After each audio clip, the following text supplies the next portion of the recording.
1954, Chinese High School. A determined and diligent student by the name of Ong Teng Cheong.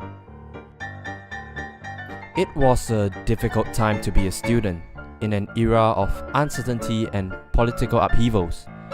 The National Service riots had taken Chinese middle school students by storm. Amidst the wave of anti-colonial rhetoric, Ong stood unwavered in the face of the riots, an independent mind who stood for what he believed in. As a young man, Mr. Ong had diverse interests, one of which was a soft spot for the arts. His passion for playing the piano would become an enduring image of Mr. Ong as a patron of the arts. Apart from the arts, Ong had a deep passion for architecture. This love for architecture eventually brought him to Australia, where he pursued his higher studies at the University of Adelaide. One of Ong's final year projects involved designing an airport. This experience would be useful, as Changi Airport was one of his major contributions to Singapore. Mr. Ong emphasized the need for an iconic control tower to represent Changi Airport and Singapore, with high aesthetic appeal and visibility to tourists upon their arrival. More importantly, he believed that comfort and better passenger facilitation would be a large part of the new airport's success. Ong's eye for detail and foresight were crucial for Changi Airport to become one of the leading airports in Southeast Asia, allowing Singapore to become a key player in the global market. In the 1970s, roads in Singapore were becoming increasingly congested. By the 1990s, demand for road space would exceed what Singapore could bear. A more efficient and convenient system was needed. Ong had to convince Parliament of the benefits of a high-speed rail system to meet Singapore's economic and developmental potential through greater accessibility.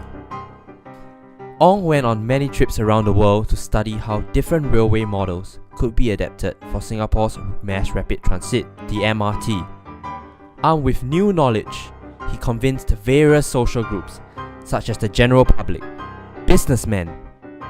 Many were doubtful of his plans, especially due to the high cost and risk. An expert team from Harvard also argued that improvements in the current bus system would be sufficient. Within Parliament, Ong faced strong opposition, as the funds could be invested in the more pressing needs such as housing. Despite these struggles, Ong persevered, and after a fierce televised debate in 1980, the government finally gave the green light 2 years later. Ong believed that the MRT would usher in a new phase in Singapore's development and bring about a better life for all Singaporeans. Indeed, in the past 30 years, the MRT system has expanded beyond what Ong initially envisioned. In 1993, Ong was sworn in as Singapore's first elected president. Ong went the extra mile to involve himself in urban developments. One of Ong's first undertaking was the refurbishment of the Istana, the presidential residence. As a patron of the arts, Ong committed himself to enhancing the local art scene. During his tenure, the Esplanade, a performing arts centre, was constructed. With its unique durian-shaped exterior, the Esplanade went beyond its immediate value, symbolising the dawn of a new era for the arts in Singapore. In Ong's own words, it was an important architectural expression of Singapore's culture and people.